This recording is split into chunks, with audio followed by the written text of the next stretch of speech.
Take this food, my child. Thank you. You are so kind. Go in peace. Mama, where is all your food? I have given them to the poor, as Jesus commanded. Mama Bilkisu gave away her last bag of gari on a Tuesday morning. And by Friday, her grandson found her lying on the bare floor, too weak to call for help. If you enjoy Nigerian folk tales that keep you guessing until the very end, consider subscribing, because what looked like devotion was hiding something far more painful. In the riverside town of Ile-Uri, where fishermen hauled their nets in at dawn and the smell of smoked catfish drifted through every compound, Mama Bilkisu was known simply as the widow who prayed the loudest. Her husband, a boat builder, had died 3 harvests ago, leaving her the small zinc-roofed house by the water and 5 children scattered across Lagos, Kano, and beyond. Every month they sent her money, not much, but enough. Enough, if she was careful. But careful was not a word Mama Bilkisu understood anymore, not since the Sunday Pastor Damilare stood before the congregation of Fountain of Living Waters Ministry and thundered, "Give God everything, hold nothing back. What you refuse to surrender, He will take from you another way." The words struck her like a drumbeat in her chest. She had wept that morning, right there on the wooden bench, tears soaking into her wrapper. She decided in that moment that she would give God everything, not a tenth, not a portion, everything. Her daughter Fadeke, working 3 jobs in Lagos to send money home, had no idea that the 20,000 naira she wired every month landed in her account and left again within the hour, folded into a white envelope and pressed into the pastor's hands after every service.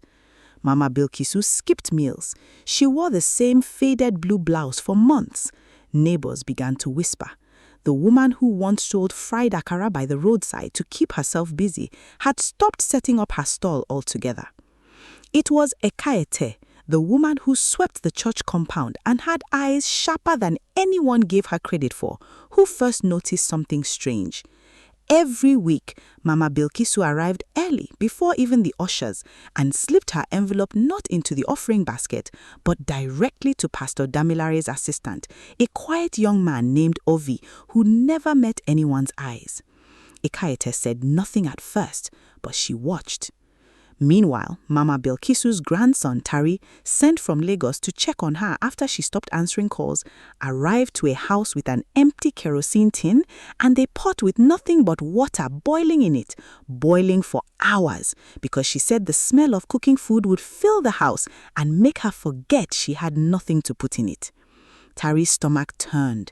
"Mama, where is the money we sent you?" he asked, and her answer chilled him. "I give it to God, my son.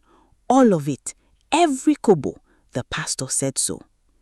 Before I tell you what happened next, if you're enjoying this story, subscribe so you don't miss more Nigerian folktales like this, because what Tari discovered next shocked the entire community. Tari followed his grandmother to church the next Sunday, hiding near the generator shed, and watched as she handed her envelope to Ovi, but instead of placing it in the church safe, Ovi snipped it into his own jacket pocket and walked briskly toward the back gate where a motorcycle waited. Tari's heart pounded. He followed. The motorcycle led to a modest but clearly new house on the edge of town, one Ovi had no business affording on an assistant stipend. When confronted, Ovi broke down instantly, confessing that he had been quietly diverting envelopes from the most devoted, the most vulnerable givers for over a year, never touching the official collection, always the private, personal gifts, the ones nobody tracked. Pastor Damilare, when Tari and Ekaete brought the truth before him, sat in stunned silence, his hands trembling. "I preached surrender," he whispered, "not starvation. I never meant this."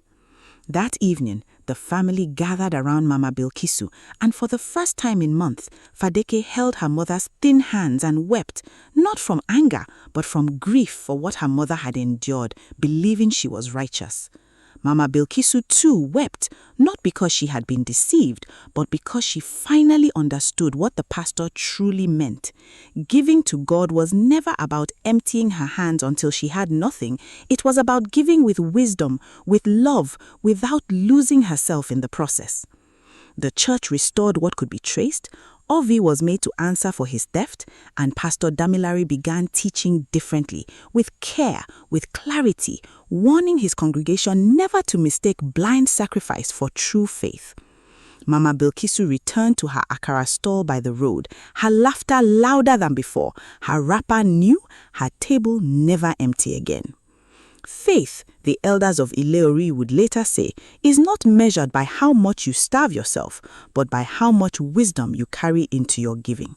If this story moved you, subscribe for more Nigerian folk tales, because the next one might just change how you see the world too.